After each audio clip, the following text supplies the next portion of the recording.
Colleagues, let me be blunt. I have not been an outspoken proponent of confiscating frozen Russian assets in the past due to its legal sensitivity. But times have changed.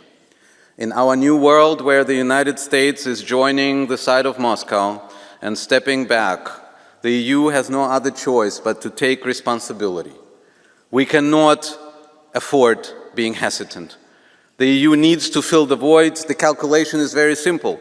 What we have is not enough, not for Ukraine, not for our own security, and the responsibility of Moscow will probably never materialize if Washington joins and supports them.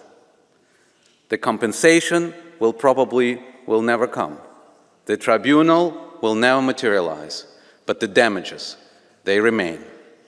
Under those circumstances, the solution is clear. We must prepare now to confiscate $300 billion in frozen assets so we can act in the moment as needed.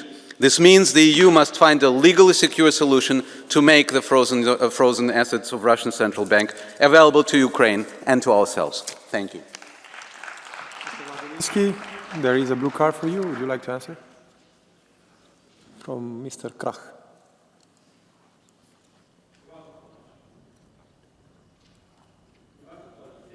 Den Wandel interessant zu sagen, wegen der amerikanischen Haltung. It's very interesting to say that because of the American position, we have to confiscate.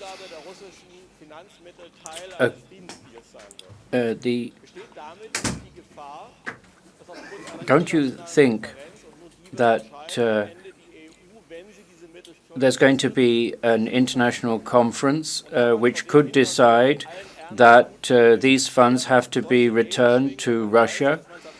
And can you make speeches like this here today when one day you'll have to repay this money because Ukraine won't be able to? Yes, I can absolutely, in fact, because we are a side of this equation who are well conscious and understanding.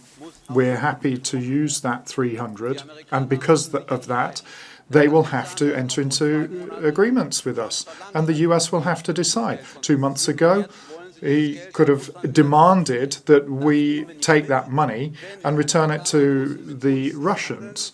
We're not going to play that game. If the Americans and the Russians want to negotiate with us, we will sit at the table and we will decide on the fate of that money. But what's decisive is that we're prepared to confiscate that money. So, colleagues, please. Ms. Laikova for 1 minute.